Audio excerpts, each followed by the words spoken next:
오늘은 판구드론에 대해서 이야기해 봅시다. 과학기술이 발달하면서 인공위성이 대두되었고 인공위성으로 많은 것들을 연구할 수 있게 되었는데요. 그 중에 GPS를 이용해서 할 수 있는 연구가 있죠. GPS는 무엇입니까? 어떤 지점 위치를 정확하게 알아내는 장치 아닙니까? 따라서 이 GPS를 이용하면 어떤 두 지점 간의 거리도 정확하게 1cm 단위까지 정확하게 측정할 수 있게 됩니다. 사진은 화살표로 되어 있는데요. 각 지표의 지점이 어떻게 움직이는가를 GPS를 이용해서 관찰한 것입니다. 화살표가 바로 이동 방향과 화살표 길이는 속도로 나타낸다고 볼 수 있습니다. 그러면 각 판이 어떻게 움직이는가를 어떻게 알아내느냐? 그거는 그렇게 어렵지 않습니다. 두 지점을 찍은 다음에 두 지점을 1년간 거리가 어떻게 변하는지를 관찰하는 것입니다. 만약에 가까워져 있으면 판이 서로 가까워지고 있으면 다시 어떤 두 지점이 가까워지고 있으면 1년 뒤에 1년 전에 측정한 거리보다 더 가까워져 있겠죠. 이런 것을 이용하면 지표가 어떻게 움직이는지를 알 수 있겠죠. 그렇게 알아낸 게 바로 지금 보고 있는 사진입니다. 사진을 보시면 지구의 겉표면은 10여 개의 크고 작은 조각으로 이루어져 있다는 걸 알게 되었습니다. 그래서 이 하나하나의 조각을 우리가 뭐라고 하냐면 판이라고 하는 것입니다. 이 판은 각각 다른 방향과 다른 속도로 움직이고 있다는 것을 우리가 알게 된 거죠. 판의 수직적인 구조에 대해서 한번 알아보도록 하겠습니다. 판을 우리가 중학교 때 어떻게 배웠냐면 지구 내부는 내핵, 외핵, 멘틀, 지각 이렇게 되어 있는데 최근에 지진파의 연구 결과를 통해서 멘틀을 크게 두 가지로 상부 멘틀과 하부 멘틀로 나누고 그리고 위쪽에 지각과 그 다음에 상부 멘틀 일부를 포함해서 암석권으로 우리가 정의하게 되었습니다. 여기는 좀 딱딱한 곳이라고 보시면 됩니다. 그리고 밑에 연합권이라는 층이 있는데 여기는 좀 부들부들한 것이라고 상대적으로 부들부들한 것이라고 생각되어집니다. 따라서 여기는 좀 멘틀 물질이 움직일 수 있는, 흐를 수 있는 곳이라고 추정하고 있습니다. 그래서 우리가 암석권을 100kg까지의 단단한 부분을 이야기하고요. 그 다음에 이 암석권의 조각을 우리가 판이라고 정의하게 되는 겁니다.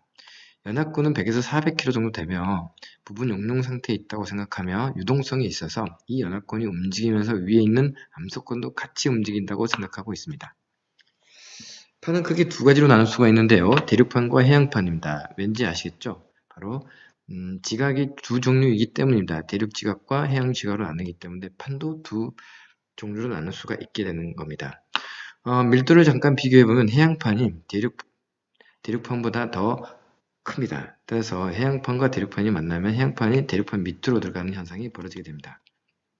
판의 경계는 조각과 조각이 만나는 경계를 얘기합니다. 이 판의 경계는 엄청나게 많이 있을 텐데 이것을 크게 세 가지로 나눌 수가 있습니다. 무엇에 따라서요? 바로 판의 경계에서 판의 이동 방향에 따라서 세 가지로 나눌 수가 있게 됩니다. 수렴이란 말은 모인다는 얘기죠. 경계에서 볼 때 서로 모이는 것이고 가까워지는 것이죠. 발산이란 말은 멀어진다는 뜻입니다.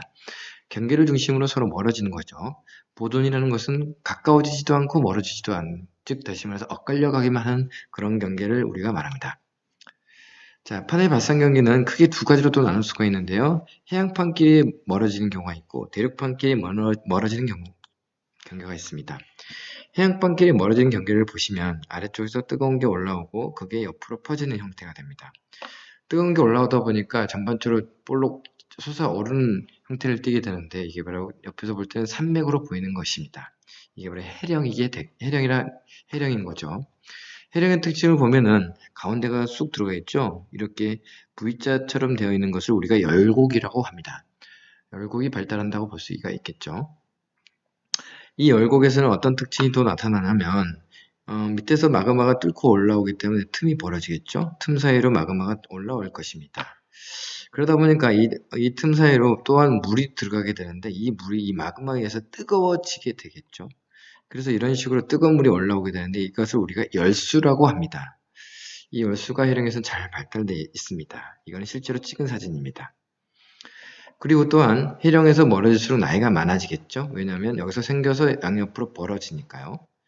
그리고 또한 해령에서 볼 때 멀어질수록 수심이 깊어집니다. 왜냐하면 여기가 볼록 튀어 올라와 있고 멀어질수록 이런 것들이 가라앉기 때문입니다. 가라앉는 이유는 해양판이 점점 시간이 지날수록 식기 때문에 수축이 일어나기 때문입니다. 정리하자면 해양판의 발생 경계는 그게 해저산맥이 발달하고 해령이죠. 해령 정상부의 열곡이 발달합니다. 그리고 지진은 바로 이 딱딱한 부분이 주로 100km 이내에 있기 때문에 천발 지진이 발생하고요. 여기서 발달하는 화산은 현무암질 화산입니다. 현무암질은 나중에 또한 배우도록 할 테니 기억해 놓으시기 바랍니다. 대륙판의 발생 경계를 말씀드리도록 할게요. 여기는 아프리카의 동쪽에 있는 쪽입니다. 이 아프리카의 동쪽을 보면은 이렇게 땅이 이렇게 갈라지는 곳이 있습니다. 이곳은 어떤 곳이라고 생각하냐면 지금 땅이 벌어지고 있는 곳이라고 보고 있습니다. 처음에는 밑에서 뜨거운 게 올라오기 때문에 이렇게 볼록 올라오지만 시간이 지날수록 옆으로 이렇게 퍼지니까 이 지각이 옆으로 쭉쭉 퍼지면서 이렇게 주저앉게 됩니다. 그리고 주저앉을 때 모습을 보면 이렇게 계단 형태의 지형이 발달하게 되는데 이런 걸 계단형 지형이라고 합니다. 중간에 여기 마그마가 올라와서 화산이 생기는 것도 보이죠?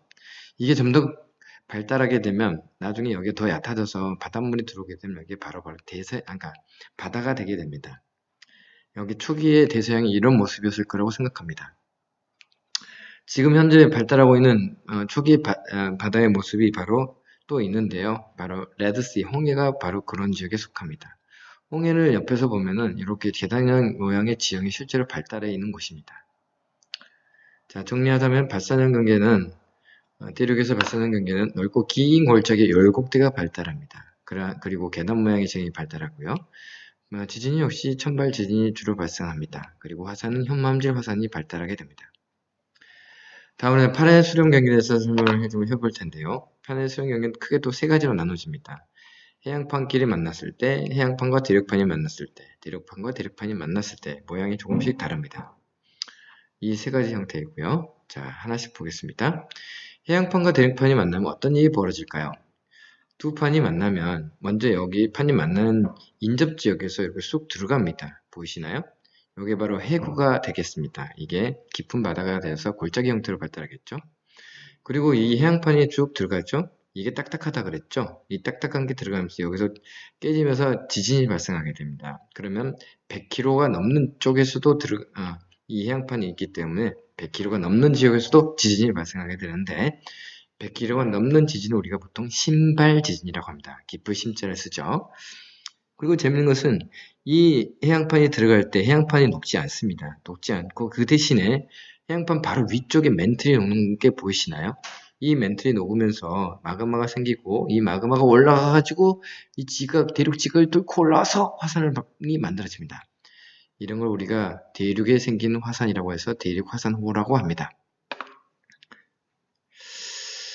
대표적인 게 여러분들 보시면 로키 산맥과 그 다음에 안데스 산맥 쪽이 바로 그 예의가 되겠습니다. 여기 카나디안 라키, 그렇죠? 캐나다 로키 산맥 쪽에 보면은 이게 뭐죠? 약간 꾸불꾸불하죠? 이런 걸 습곡이라고 합니다.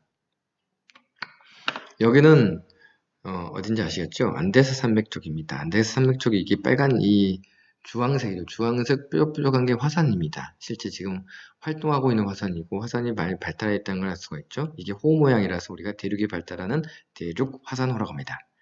이 대륙 화산호를 나란하게 바다 쪽으로 보면 쑥 깊은 쪽이 보이죠. 이걸 우리가 해구라고 합니다. 해구와 대륙 화산호는 나란하게 발달하네요. 그리고 여기 보시면 초록색과 파란색이 깊은 데서 발생하는 지진을 나타내는 겁니다. 빨간색은 얕은 곳이고요. 이런 데는 보면은 줄지어 있다는 걸 알 수가 있죠. 정리하자면 해양판과 대륙판이 만나면 해양판이 들어가면서 해구가 발달하고 대륙 쪽에는 대륙 화산호가 발달합니다. 지진은 천발과 신발 지진이 발달하고요. 화산은 대륙 화산호 발달하고 안산암질 화산입니다. 좀 종류가 다르죠. 이번에 해양판과 해양판이 만나면 어떻게 될까요? 역시 쑥 들어가죠. 판이 만나는 이 인접지역에서 우리가 이런 데가 바로 해구라고 합니다. 역시 마찬가지로 해양판이 들어가는 이쪽 해양판이 녹는 게 아니라 바로 그 위쪽에 있는 맨틀이 녹으면서 마그마가 형성되고 이 마그마가 위쪽을 쭉 위쪽으로 쭉 밀고 올라와서 섬을 만들게 되는데요. 그렇죠? 섬 만들어지죠? 이 섬에 줄지어 있죠? 이런 것들 열도라고 하고, 이 모양이 마치 호 모양을 이룬다고 해서 호상열도라고 이야기를 합니다. 자, 볼까요?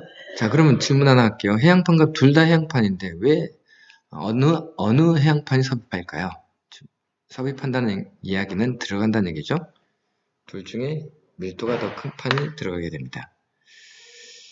자, 여기 보시면 여기가 알류산 열도고 쿠릴 열도인데 보시면 모양이 어떤 모양이죠? 약간 호 모양을 그리고 있죠. 이 호 모양을 그리고 있다고 해서 이런 것들을 호상 열도라고 합니다. 호상 열도와 나란하게 해구가 발달해 있는 걸 또 볼 수가 있죠. 자, 일본 쪽도 마찬가지입니다. 마리아나 쪽도 보면 약간 호 모양을 그리면서 발달하고 있다는 걸 알 수가 있습니다. 지진 때도 역시 파란색, 초록색이 나타나죠. 신발 지진과 빨간색 산발 지진이 발달한다는 걸 알 수가 있습니다. 자, 정리하자면 해양판과 해양판은 지형이 호상열도와 해구가 발달하고 지진은 천발과 신발 지진, 화산은 호상열도와 안산함질 화산이 발달한다는 걸 알 수가 있습니다. 자, 대륙판과 대륙판이 만나면 어떻게 될까요? 자, 이쪽은 해양판이고 이 약간 이런 색깔 보이시나요? 이런 색깔이 대륙판입니다. 대륙판은 더 이상 들어가지 못하죠. 그러면서 서로 찌그러집니다. 그러면서 높은 산맥들을 만들어내게 되죠. 자, 이 애니메이션을 유심히 보시면 이 주황색을 유심히 보시기 바랍니다. 주황색이 원래 어디에 있었죠? 예, 이 주황색은 바닷속에 있었던 것이죠. 근데 이 바닷속에 있던 것이 시간이 지나면서 두 판이 충돌함에 따라서 쭉쭉쭉쭉 위로 올라가는 모습을 볼 수 있습니다. 이건 무엇을 의미합니까? 바로 산 정상부에 해양에서 퇴적된 지층이 발견될 수 있다는 겁니다. 자, 여기서는 화산이 발달하나요? 처음에 화산이 있다가 나중이 되면 마그마가 사라지죠. 그러면서 화산이 거의 없어집니다. 그리고 이런 데서는 계속 지진이 일어나겠죠? 자, 정리 한번 해볼까요? 자, 대표적인 게 바로 히말라야입니다. 히말라야는 인도판하고 유라시아판이 서로 충돌해서 만들어진 곳이라고 할 수 있습니다. 엄청나게 넓은 지역이 치솟아 있는 게 보이시죠? 여기 이 지역입니다. 정리하자면 여기는 대륙판과 대륙판이 만나면 대규모 습곡이 발달하게 되고요. 찬발과 신발 지진이 발생하지만 화산은 거의 나타나지 않습니다. 마지막으로 판의 보존 경계를 보도록 하겠습니다. 보존 경계는 해양판 사이에서 대륙판 사이에서 두 가지가 나타나게 되는데요. 해양에서의 보존 경계는 해령과 해령 사이에 나타납니다. 재밌는 건 해령은 산맥이라고 하지만 이게 일자로 쭉 연결되어 있지 않습니다. 보통 이렇게 툭툭 뚝뚝 끊어져 있는데요. 그러다 보니까 해령과 해령 사이에 서로 엇갈리는 면이 나타날 수밖에 없습니다. 이런 것을 우리가 보존 경계라고 합니다. 또는 이렇게 발달하는 단층을 변환 단층이라고도 이야기합니다. 이런 지역은 마그마가 없기 때문에 화산은 발생하지 않지만 서로 스쳐 지나가기 때문에 그 영향으로 지진이 발생하게 됩니다. 깊이는 당연히 100km 이하가 되겠죠. 그리고 대륙에서도 보존 경계가 나타나는데 그게 어디냐면 바로 캘리포니아 주가 있는 쪽입니다. 자, 여기 보시면 로스앤젤레스 보이십니까? 샌프란시스코 보이시죠? 두 지역은 사실은 다른 판에 존재합니다. 그러면서 이 사이에 단층이 발달하는데 그 이름은 산 안드레아스 단층이라고 합니다. 이곳이 바로 서로 엇갈린 경계인데요. 이게 대표적인 그 모습입니다. 여기 나무를 보시면 농부가 일부러 이렇게 심었을까요? 그렇지 않습니다. 원래는 이렇게 일자로 쭉 심었습니다. 그런데 어느 날 지진이 일어나고 나서 보니까 이렇게 엇갈려 있는 모습을 보게 된 겁니다. 이것은 바로 서로 이렇게 어긋났기 때문이죠. 그게 바로 유명한 산 안드레아스 단층이라고 합니다. 자, 정리할게요. 보존경의 특징은 지형은 변환 단층이 발달하고요. 천발 지진이 발생하고 화산은 없다는 사실입니다. 자, 이 표는 판의 경계를 정리한 내용입니다. 한번 동영상을 멈춰놓고 한번 정리해 보시기 바랍니다. 판은 끊임없이 움직이고 그래서 대륙들도 모아졌다가 분리됐다를 반복하고 있는 것입니다. 이러한 원인은 무엇일까요? 멘틀이 대류한다는 거죠. 그래야 위에 있는 판이 움직일 테니까. 그럼 멘틀 대류는 결국 무엇 때문에 일어나나요? 지구 중심부가 뜨겁기 때문이죠. 지구 중심부가 뜨겁다는 사실을 나타내는 증거이기도 합니다. 판 구조 운동이 말입니다. 지구 중심이 언젠가는 식겠죠. 그러면 판의 운동도 더 이상 일어나지 않을 것입니다. 오늘은 여기까지 수업하도록 하겠습니다.